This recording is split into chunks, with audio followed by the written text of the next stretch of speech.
बिस्मिल्लाहिर्रहमानिर्रहीम। Welcome to CSC 322 operating system concepts.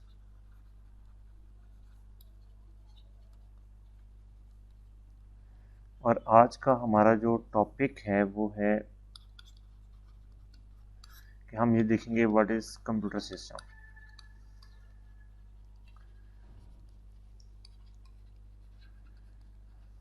अगर आप फॉर्मली इसको डिफाइन करना चाहें कंप्यूटर सिस्टम को, तो ये basically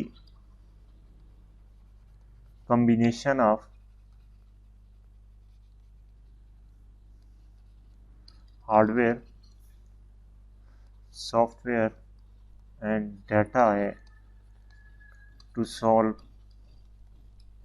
problems of human beings.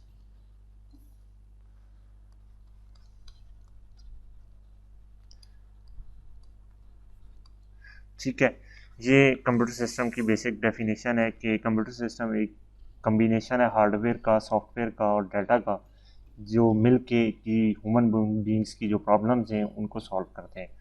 तो हम इसको वन बाय वन देखते हैं कि हार्डवेयर से हमारी क्या मुराद है, और फिर हम देखेंगे कि सॉफ्टवेयर से हमारी क्या मुराद है, और डाटा जो है ना उससे हमारी क्या मुराद है। तो हार्डवेयर में आपके पास CPU आता है, और CPU का आपको पता है कि इसके 3 पार्ट्स होते हैं। एक का होता है मेमोरी यूनिट्स, एक इसका पार्ट होता है अरिथमेटिक लॉजिक यूनिट, एक इसका पार्ट होता है कंट्रोल यूनिट। अब मेमोरी यूनिट क्या होता है? मेमोरी यूनिट के अंदर आपके पास बहुत सारे रजिस्टर्स होते हैं, जिनमें जनरल पर्पस रजिस्टर्स होते हैं, आप लोग इसको सर्च कर सकते हैं। अच्छा, उसके बाद आपके पास इंस्ट्रक्शन पॉइंटर्स होते हैं, प्रोग्राम काउंटर होते हैं, कम्युलेटर वगैरह होते हैं, एक्सेट्रा बहुत सारी चीज़ें रजिस्टर्स में होते हैं। ALU क्या है? ALU basically arithmetic operations perform करता है और लॉजिक ऑपरेशन परफॉर्म करता है। अरिथमेटिक में क्या है? Plus, minus, divide, multiply. और लॉजिक ऑपरेशंस में क्या है जी? इसके एंड और नॉर, एक्सक्लूसिव और वगैरह वगैरह, ये सारे इसके लॉजिक ऑपरेशन है। और कंट्रोल यूनिट क्या है?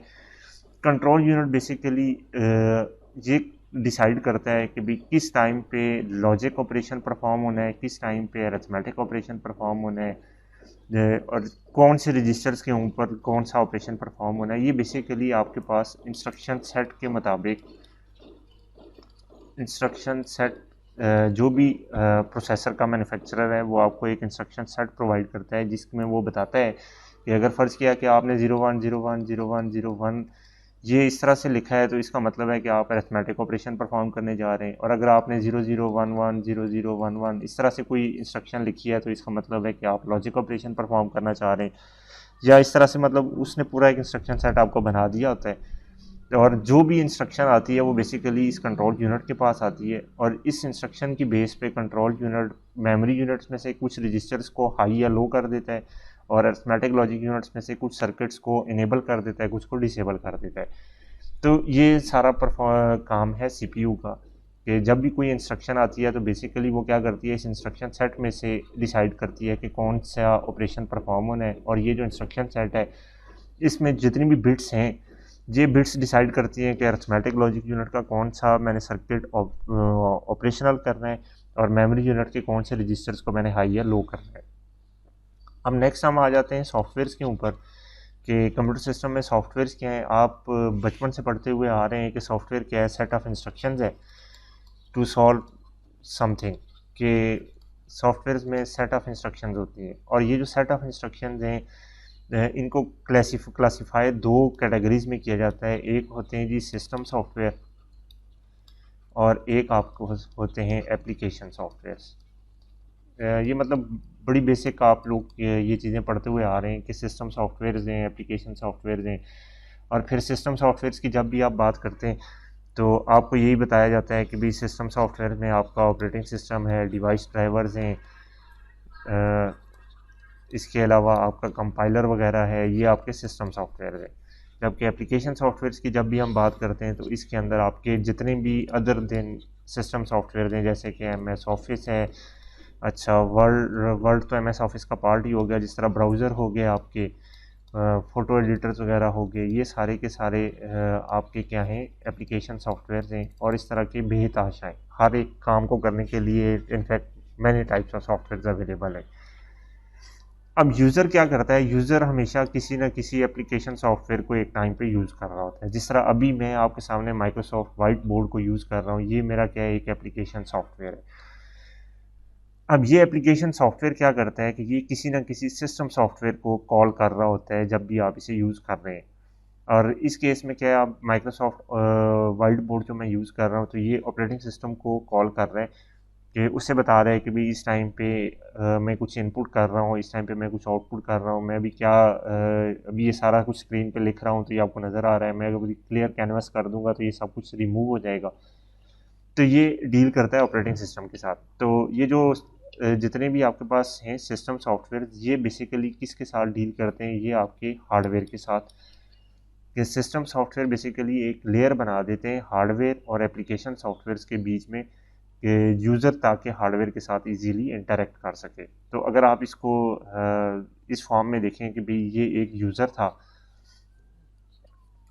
और ये कंप्यूटर के साथ इंटरेक्ट करना चाह रहा है, तो ये क्या करेगा, ये किसी न किसी एप्लीकेशन सॉफ्टवेयर को यूज़ करेगा, ठीक है। और ये एप्लीकेशन सॉफ्टवेयर फर्दर क्या करेगा, किसी सिस्टम सॉफ्टवेयर को कॉल करेगा, और ये सिस्टम सॉफ्टवेयर से, ये जो सिस्टम सॉफ्टवेयर है आपका, ये आपके हार्डवेयर के साथ इंटरेक्ट करेगा। हार्डवेयर मीन्स सीपीयू, मेमोरी वगैरह, ये सारी चीज़ें आपकी हार्डवेयर में आ जाती हैं। तो इस तरह से आपका कोई भी यूज़र जो है ना, वो उसके साथ इंटरेक्ट करता है। और फिर तीसरी चीज़ आ जाती है आपके पास, डाटा। क्योंकि आपके पास अगर एप्लीकेशन सॉफ्टवेयर भी अवेलेबल हैं, सिस्टम सॉफ्टवेयर भी अवेलेबल हैं, सारा कुछ कंप्यूटर सिस्टम भी अवेलेबल है, लेकिन अगर डाटा नहीं है तो आपके कोई भी काम नहीं कर सकते। डाटा क्या है, फ़र्ज़ किया कि हम अगर किसी पिक्चर को एडिट करना चाह रहे हैं, तो जो पिक्चर है ये हमारा क्या है, डाटा है, ठीक है। और इसी तरह अगर हम कोई सॉन्ग प्ले करना चाह रहे हैं, तो वो जो सॉन्ग की फ़ाइल है वो हमारा क्या है, डाटा है, ठीक है। और हम डाटा के ऊपर डिफरेंट ऑपरेशंस परफॉर्म करते हैं और उससे कुछ मीनिंगफुल इंफॉर्मेशन जो है ना वो अचीव करते हैं।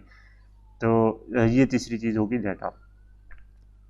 अब जो हार्डवेयर में मैंने आपको अभी तक सिर्फ सीपीयू का बताया था, अब हार्डवेयर में उसके अलावा और भी चीज़ें, एक तो सीपीयू है हार्डवेयर में, उसके अलावा एक और इम्पॉर्टेंट हार्डवेयर है कंप्यूटर सिस्टम का, उसे कहते हैं मेमोरी।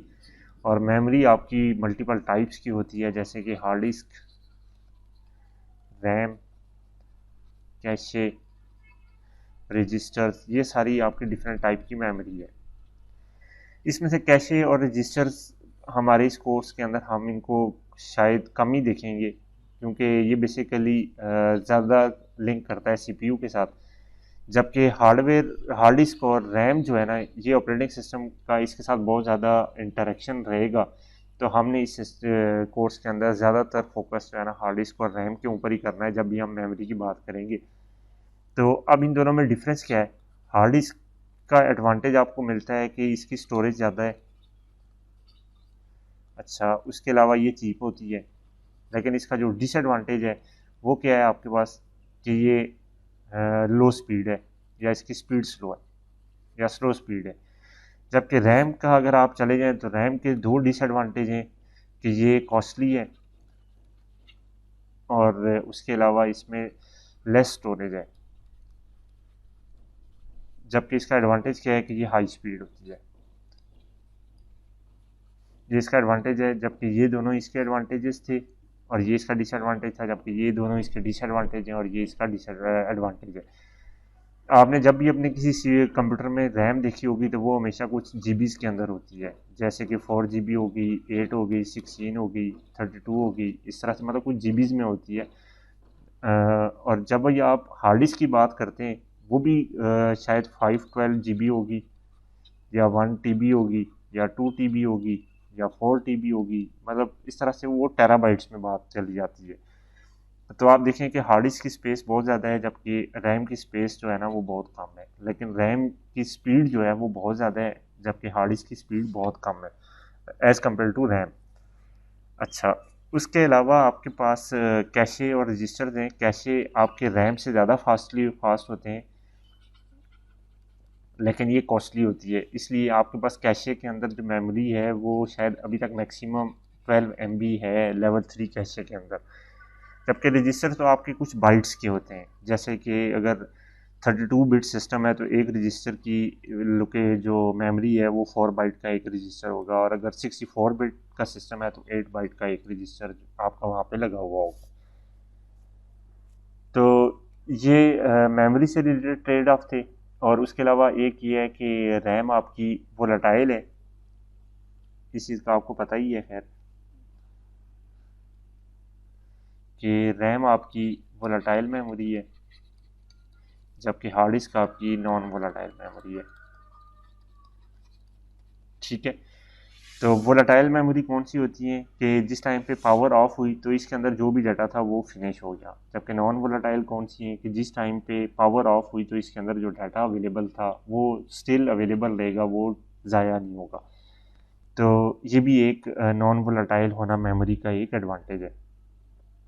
तो अब जिस टाइम पे आप कोई टास्क परफॉर्म करना चाह रहे हैं तो आप बेसिकली करते क्या है, लेट्स से कि मैं कह रहा हूँ कि मैं कोई फाइल ओपन करता हूँ, abc.txt एक फ़ाइल थी मेरे पास पड़ी हुई, मैं इस पर डबल क्लिक करके ओपन करता हूँ।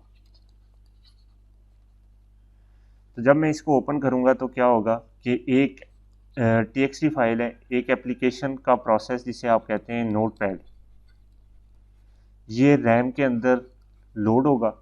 कहाँ से? हार्ड डिस्क से। हार्ड डिस्क में ये नोटपैड की एप्लीकेशन पड़ी हुई थी, ये यहाँ से रैम में लोड होगी, और फिर इस नोटपैड की एप्लीकेशन की जो फर्स्ट इंस्ट्रक्शन है वो सीपीयू के पास चली जाएगी, सीपीयू उसे एग्जीक्यूट करेगा और आपको सबसे पहले नोटपैड ग्राफिकली नज़र आ जाएगा। फिर सेकंड इंस्ट्रक्शन एग्जीक्यूट होगी तो नोटपैड के अंदर जो चीज़ें हैं वो आपको नज़र आ जाएंगी। थर्ड इंस्ट्रक्शन, इसी तरह फोर्थ इंस्ट्रक्शन करते करते, और फिर एक टाइम आएगा कि वो जो डाटा था सारे का सारा ये भी रैम के अंदर था, तो ये सारा डाटा आपको स्क्रीन के ऊपर लिखा हुआ नज़र आ जाएगा। अब उसके बाद इस प्रोग्राम का मज़ीद कोई फंक्शन नहीं है, ये यहाँ पे रुका रहेगा, और उस टाइम तक रुका रहेगा जब तक कि आप यहाँ पे क्रॉस के बटन को क्लिक नहीं कर देते। जैसे ही आप क्रॉस के बटन को क्लिक करेंगे तो रैम के अंदर जिस लोकेशन पे ये प्रोग्राम आपका पड़ा हुआ था उस लोकेशन को रीसेट कर दिया जाएगा या वहाँ 0 0 कर दिया जाएगा, और ये वाला ये स्पेस फ्री हो जाएगी और आपका प्रोग्राम रैम से निकल जाएगा और ख़त्म हो जाएगी। आप कहते हैं प्रोग्राम आपने क्लोज कर दिया। तो ये बेसिकली कोई भी कंप्यूटर सिस्टम है वो उसका ऑपरेशन यही है कि वो इस तरीके से काम करता है, और जो कंप्यूटर का बेसिक वर्किंग प्रिंसिपल है वो आपको पता होना चाहिए। वो स्टोर प्रोग्राम कॉन्सेप्ट पे काम करता है। स्टोर प्रोग्राम कॉन्सेप्ट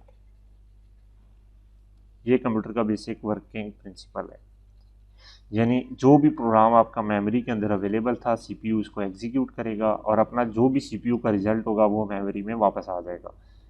तो सीपीयू हमेशा जो है ना, या कंप्यूटर हमेशा स्टोर प्रोग्राम कॉन्सेप्ट के ऊपर ही काम करता है। तो आई होप कि ये सारी चीज़ें आपको क्लियर हो गई होंगी। Thank you.